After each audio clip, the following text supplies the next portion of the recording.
Bonsoir à tous, bienvenue à ce flash d'information. Les États généraux de la jeunesse initiés par le ministère de la Promotion de la jeunesse et de l'emploi des jeunes ont pris fin vendredi. Pendant 3 jours, la jeunesse ivoirienne, au centre d'un nouveau pacte social, a fait des recommandations pour son épanouissement dans la société. On note entre autres l'augmentation de la capacité de financement des projets jeunes, la mise en place d'un conseil consultatif de la jeunesse, la réhabilitation et la construction des institutions socio-éducatives. Le ministre Touré Mamadou s'est engagé à mettre en exécution ces recommandations. La Côte d'Ivoire et le Mali s'engagent aussi à engagés à une cohabitation pacifique. À leur frontière, une délégation malienne composée d'administrateurs, d'élus et chefs coutumiers ont tenu une réunion à Tengrela. Ce sont les autorités du cercle de Kolondiéba au Mali. Elles sont venues échanger avec les autorités locales de Tengrela pour prévenir les conflits frontaliers entre les deux peuples, maliens et ivoiriens. On en sait plus avec notre reporter sur place, Ami Sissoko.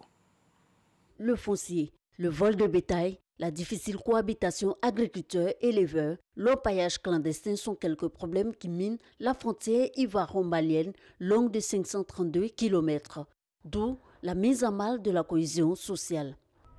Souvent quand ça chauffe, ils prennent les bœufs pour traverser à la frontière, mais quand le convoi ne vient pas, alors ils ont cassé nos cultures. Et on va faire des mal. Le sous-préfet fait son mieux, mais on ne trouve pas de solution. Un villageois ivoirien peut quitter, aller demander un champ pour cultiver. Après ce dîner, plante des acadiens.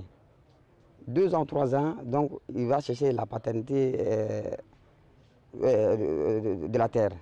Et c'est ce qui cause d'énormes problèmes. Pour amener donc les populations frontalières à régler leurs différends par le dialogue et trouver une solution durable en vue de garantir la cohabitation pacifique entre ces deux peuples, une délégation de plus de 50 personnes du cercle de Kolondiéba dans la région de Sikasso est à Tengrela pour une visite d'amitié et de travail. Elle est composée de représentants de tous les secteurs d'activité.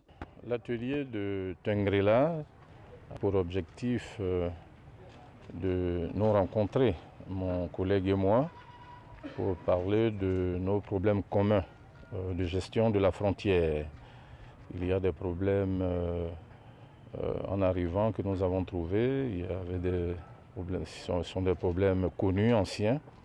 Et donc nous avons convenu pour restaurer un climat de paix et de cohésion, voilà, d'être proactif, d'anticiper sur les situations.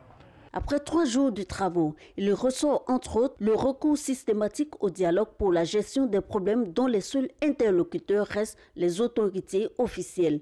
Le recensement exhaustif de tous les éleveurs de part et d'autre. L'harmonisation des tarifs douaniers et des coûts de vaccination. Reste maintenant aux 2 parties prenantes de veiller au respect scrupuleux de ces accords concertés afin de prévenir d'éventuels conflits entre ces deux peuples condamnés par l'histoire à vivre ensemble. Et la Côte d'Ivoire, qui œuvre également à vivre pacifiquement avec ses voisins, se prépare aussi à célébrer les 2e journées africaines de l'écologie et des changements climatiques du 18 au 22 mars prochain.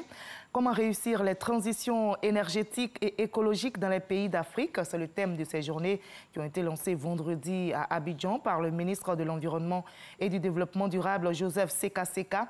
Il avait à ses côtés la ministre du Plan et du Développement, Niale Kaba. Selon le ministre de l'Environnement, ces journées devraient apporter un peu d'oxygène à la lutte contre le changement climatique en Afrique. Nous en reparlerons dans l'édition de 20h.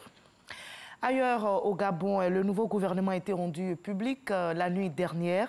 Le nouveau Premier ministre Julien Nkogé Bekale a publié son équipe via une vidéo enregistrée depuis le Maroc. Le nouveau gouvernement est quasi identique au précédent.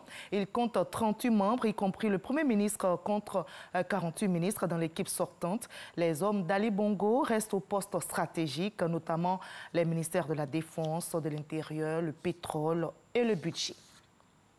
Écrivain de l'exil, c'est comme cela qu'on l'appelle, l'ancien cogiste italien Cesare Battisti, condamné pour meurtre et arrêté hier samedi en Bolivie, a vécu près de 40 ans dans une cavale quasi perpétuelle pour éviter la justice de son pays. Condamné par contumace à la réclusion à perpétuité en Italie, sa route l'a mené au Mexique, en France, au Brésil et finalement en Bolivie. Il devrait maintenant, en principe, être livré prochainement à l'Italie pour y être jugé. 23 jours de blocage aux États-Unis d'Amérique. Jamais un shutdown n'aura duré aussi longtemps dans l'histoire américaine. Et pour la première fois ce week-end, ce sont même des services considérés essentiels qui cessent en partie de fonctionner, comme à l'aéroport de Miami.